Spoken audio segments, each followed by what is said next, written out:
ನಿಮ್ಮ ಗಂಡ ಅಥವಾ ಮಕ್ಕಳು ವಿಪರೀತವಾಗಿ ಕುಡಿಯುತ್ತಿದ್ದರೆ ಕುಡಿತದ ಚಟವನ್ನು ಬಿಡಿಸಲೇಬೇಕು ಅಂತಂದುಕೊಂಡು ಎಷ್ಟೇ ಪ್ರಯತ್ನ ಪಟ್ಟರೂ ಆತ ಕುಡಿಯೋದನ್ನು ಬಿಡುತ್ತಿಲ್ಲದಿದ್ದರೆ ಈ ಒಂದು ಬೇರು ಈ ಬೇರನ್ನು ನಾವು ತಿಳಿಸುವ ರೀತಿಯಲ್ಲಿ ಮಾಡಿಬಿಡಿ.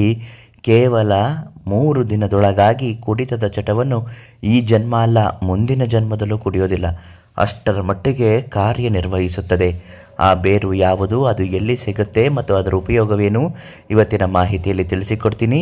ನಿಮ್ಮ ಮನೆಯಲ್ಲಿ ಇಂತಹ ಯಾವುದೇ ರೀತಿಯ ಕೆಟ್ಟ ಸಮಸ್ಯೆಗಳಿದ್ದರೂ ಪರಿಹಾರಕ್ಕಾಗಿ ಈ ತಕ್ಷಣ ಪಂಡಿತ್ ಯಶವಂತರಾವ್ ಗುರುಗಳಿಗೆ ಒಂದೇ ಒಂದು ಕರೆ ಮಾಡಿ ಶಾಶ್ವತವಾಗಿ ನಿಮ್ಮ ಪ್ರತಿಯೊಂದು ಸಮಸ್ಯೆಗೂ ಪರಿಹಾರವನ್ನು ನೀಡುತ್ತಾರೆ.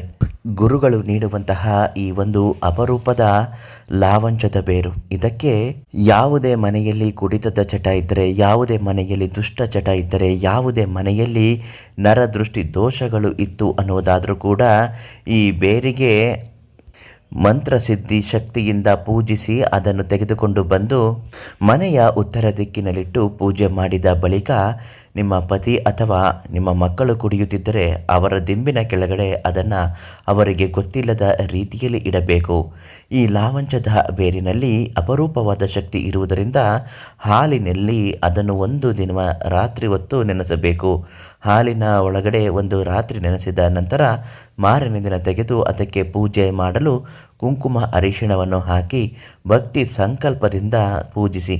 ನನ್ನ ಗಂಡ ಅಥವಾ ನನ್ನ ಮಕ್ಕಳು ಕುಡಿತದ ಚಟಕ್ಕೆ ದಾಸರಾಗಿದ್ದರೆ, ಪ್ರತಿದಿನ ಕುಡಿತಾ ಇದ್ದಾರೆ, ಇದರಿಂದ ಅವರ ಆರೋಗ್ಯದ ಮೇಲೆ ವಿಪರೀತ ಪರಿಣಾಮ ಬಿದ್ದಿದ್ದರೂ ಕೂಡ ಅದನ್ನು ಅವರು ಬಿಡುತ್ತಿಲ್ಲ, ಬಿಡುವಂತೆ ಆಗಲಿ ಅಂತ ಹೇಳಿ ಮನೆ ದೇವರಲ್ಲಿ ಸಂಕಲ್ಪ ಮಾಡಿಕೊಂಡು ಒಂದು ಹರಕೆಯನ್ನು ಹೊತ್ತುಕೊಳ್ಳಿ.